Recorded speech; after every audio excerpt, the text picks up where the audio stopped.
نحمده ونصلي على رسوله الكريم اما بعد فاعوذ بالله من الشيطان الرجيم بسم الله الرحمن الرحيم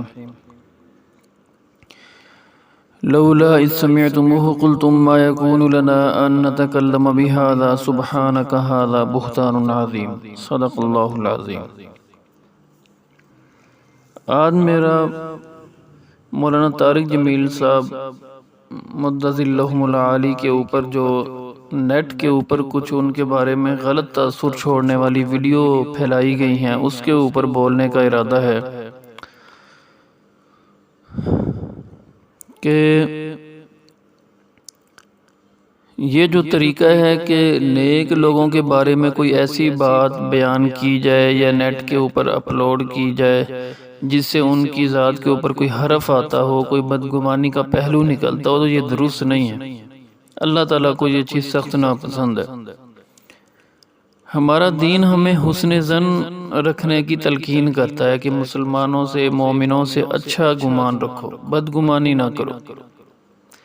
اگر کوئی ان سے ایسا فعل سرزد ہو جاتا ہے جس کے اندر احتمال ہے کوئی غلطی کا، تو اس کی اچھی تعویل کی جائے، اس کے بارے میں اچھا پہلو سوچا جائے کہ شاید اس وجہ سے حضرت سے یہ فعل ہو گیا، نہ یہ کہ اس کی بدگمانی کی جائے، پھر اس کے اوپر جو ہے نا آگے اس کو پھیلایا جائے، دوسروں سے اس کا تذکرہ کیا جائے۔ تو یہ سب باتیں ہمارا دین ناپسند کرتا ہے۔ جیسا کہ میں نے قرآن پاک کی آیت تلاوت کی، یہ اصل میں عائشہ رضی اللہ تعالیٰ عنہ کے اوپر جب تہمت لگی تھی، اس واقعے کے اوپر یہ جو ہے نا اس واقعے کے بارے میں آیتیں نازل ہوئی ہیں۔ تو اللہ تعالیٰ فرما رہے ہیں کہ لولا اذ سمعتموہ قلتم ما یکون لنا، ایسا کیوں نہ ہوا کہ جب تو نے یہ تہمت سنی تو تم نے ایسا کیوں نہ کہا ما یکون لنا ان نتکلم بہذا، کہ ہمارے لیے تو مناسب نہیں ہے کہ ہم ایسی باتیں کریں۔ سبحانک، پاک ہے اللہ کی ذات، ھذا بہتان عظیم، یہ تو صریح بہتان ہے، بہت بڑا بہتان ہے، بہتان عظیم، بہت بڑا بہتان ہے۔ تو ایسا کہنا چاہیے مومنین کے بارے میں جب کوئی ایسی بدگمانی کی بات سامنے آئے، ان کے اوپر تہمت کی، بہتان کی بات سامنے آئے، تو کیا کہنا چاہیے کہ سبحانک ھذا بہتان عظیم۔ تو اب ایک تو وہ ویڈیو ہے مولانا طارق جمیل صاحب کی، میری نظروں سے گزری ہے نیٹ کے اوپر، جس کے اندر ان کو دو نوجوان لڑکیوں کے ساتھ جو ہے وہ ملاقات کرتے ہوئے دکھایا گیا ہے، اور وہ لڑکیاں ان سے مصافحہ کر رہی ہیں، ہاتھ ملا رہی ہیں، اور حضرت ان سے جو ہے وہ اکیلے اکیلے ہاتھ ملا رہے ہیں۔ تو اب اس کو اس تاثر کے ساتھ نیٹ کے اوپر اپلوڈ کیا گیا کہ دیکھیں ویسے تو کتنے بزرگ پارسا بنتے ہیں، اور جو ہے نا اور ان کے اعمال ٹھیک نہیں ہیں۔ تو یہ بات بہت غلط ہے۔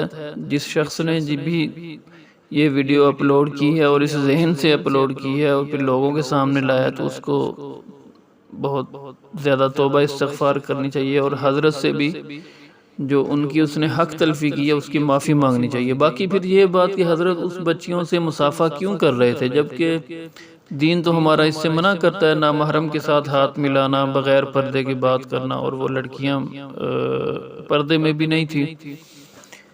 تو اس کا جواب یہ ہے کہ بزرگوں کے اندر یہ جذبہ کوٹ کے بڑا بھرا ہوتا ہے کہ میرے سامنے جو بچہ ہے، بچی ہے، لڑکا لڑکی، مرد عورت ہیں، مسلمان یا غیر مسلم ہے، تو میں اس کی کسی نہ کسی طریقے سے خیر خواہی کروں، اس کو کسی نہ کسی طریقے سے دین کے قریب لے آؤں۔ تو یہ جذبہ ان کے اندر جب کوٹ کے بڑا بھرا ہوتا ہے، خاص طور پر تبلیغی جماعت والوں میں تو آپ لوگ جانتے ہیں یہ جذبہ بہت زیادہ ہوتا ہے، تو اس جذبے کی وجہ سے پھر وہ کچھ باتیں ایسی کر جاتے ہیں جس سے عام لوگوں کے ذہن میں کچھ خلش پیدا ہوتی ہے کہ یہ فعل ان کا بظاہر دین کے خلاف ہے۔ تو انہوں نے جو ہاتھ ملایا اس کے پیچھے وجہ یہ تھی کہ اب وہ ہاتھ ملانے کے لیے آگے بڑھا رہی ہیں۔ اگر حضرت ہاتھ نہ ملاتے یا کہتے کہ آپ نقاب کرو، تو ہو سکتا ہے وہ حضرت کی مزید بات نہ سنتی یا سنتی، لیکن جو ہے توجہ سے نہ سنتی، بد دل ہو کے سنتی، اور یہ کہتی کہ یہ تو بڑا مشکل دین بولتے ہیں، بڑا مشکل دین بیان کرتے ہیں۔ تو اس طریقے سے طبیعت میں جو ہے نا تنگی سی آ جاتی ہے ان بچیوں کے دل میں۔ تو خلاصہ یہ کہ حضرت کے دل میں ان لڑکیوں کا دین کے قریب کرنے کا شدید جذبہ تھا. اس جذبے کے تحت حضرت نے سلام لے لیا کہ اب وہ ہاتھ بڑھا رہی ہیں، نہ لوں گا تو پھر کیا سوچیں گی، تو چلو سلام لے لیتا ہوں. آگے ان کو لانا تو دین کے اوپر ہے، دین کی باتیں ہوں گی تو چلو اللہ تعالیٰ شاید ان کا دل دین کے قریب کر دے، دل جو ہے ان کا دین کے لیے کھول دے. تو دل کے اندر جو جذبہ تھا ان کو دین کے قریب کرنے کا، اس کی وجہ سے حضرت نے یہ فیل کر لیا. تو ظاہر ہے اس کو اتنا برا نہیں سمجھنا چاہیے، تو حسن ظن رکھنا چاہیے بزرگوں سے. اس طریقے سے ایک دوسری ویڈیو ہے جس کے اندر حضرت گاڑی میں بیٹھ رہے ہیں اور ایک آدمی سلام کے لیے آگے ہاتھ بڑھاتا ہے اور حضرت سلام نہیں لے رہے. اس کو نیٹ پر جو ویڈیو اپلوڈ کرنے والا ہے اس نے اس ذہن سے اپلوڈ کیا کہ ویسے تو جو ہے نا بڑے پارسا بنتے ہیں، لیکن جب کوئی کمزور آدمی ہے، کمزور حیثیت والا آ جاتا ہے تو سلام تک نہیں لیتے، اسے مصافحہ نہیں کرتے. تو اس کا جواب یہ ہے کہ حضرت نے اس وقت دیکھا نہیں اس کا ہاتھ دیکھا نہیں کہ وہ سلام مصافحے کے لیے آگے آ رہا ہے، اور خود کسی گہری سوچ کے اندر ڈوبے ہوئے تھے. جیسا کہ بعض اوقات ہوتا ہے آدمی کسی گہری سوچ میں ڈوبا ہوا ہوتا ہے تو اس کو ارد گرد کا خیال نہیں رہتا، تو اس وجہ سے جو ہے نا یہ فیل سردت ہو گیا. اس کی یہ وجہ نہیں ہے کہ کمزوروں کو تو اہمیت نہیں دیتے اور اس وجہ سے ان کے ساتھ مصافحہ نہیں کرتے. مومنین ایسا نہیں ہے، مومنین کے بارے میں ہمیں حسن ظن رکھنے کا حکم دیا گیا، تو ہمیں اچھا گمان رکھنا چاہیے. جب بھی ایسی بات آئے تو کہیں سبحانک ھذا بہتان عظیم، سبحان اللہ، اللہ تعالیٰ پاک ہے، یہ تو صریح بہتان ہے. یہ جو اللہ کے نیک بندے ہوتے ہیں ان کے بارے میں ایسی فضولیات واہیات باتیں سوچنا یہ غلط ہے. وہ اس طریقے کے افعال اعمال ان کے نہیں ہوتے. تو ان کے علاوہ بھی مولانا طارق جمیل صاحب کے علاوہ بھی ہو سکتا ہے کچھ لوگ ایسے شر پسند ہوتے ہیں یا پارٹی بازی کے چکر میں آ جاتے ہیں کہ حضرت جو ہے نا ان کا رجحان کچھ پی ٹی آئی کی طرف ہے، شاید عمران خان کے جو ہے نا دعوتوں وغیرہ میں شریک ہوتے ہیں، ان کے پروگراموں میں شریک ہوتے ہیں. تو میرے ذہن میں تو یہی آ رہا تھا کہ غالباً جو ہے نا یہ نون لیگ والوں میں سے کسی نے اپلوڈ کی ہیں، تو ان کو اور کوئی باتیں تو ملی نہیں، ایسی باتیں مل گئیں تو انہوں نے اس کو اپلوڈ کر دیا تاکہ حضرت سے لوگ بدگمان ہوں. تو یہ بات ٹھیک نہیں ہے، ایسا نہیں کرنا چاہیے.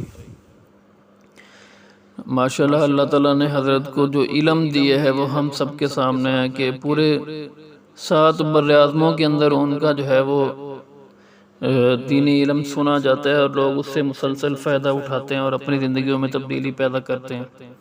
اور زندگی گزر گئی ان کی تبلیغی جماعت کے اندر کام کرتے ہوئے، مسلسل بیرون سفر کرتے ہوئے. ایسے بزرگ کے بارے میں یہ سوچنا، ایسی فضولیات کو واہیات باتوں کو سوچنا یہ سخت غلطی ہے. اس سے توبہ کرنی چاہیے اور حضرت سے معافی بھی مانگنی چاہیے اور دوبارہ نہ کرنے کا عزم کرنا چاہیے، مگر سخت عذاب کا اندیشہ ہے. تو اللہ تعالیٰ جو ہے نا ہمیں عمل کی توفیق عطا فرمائے. وآخر دعوانا الحمدللہ رب العالمین.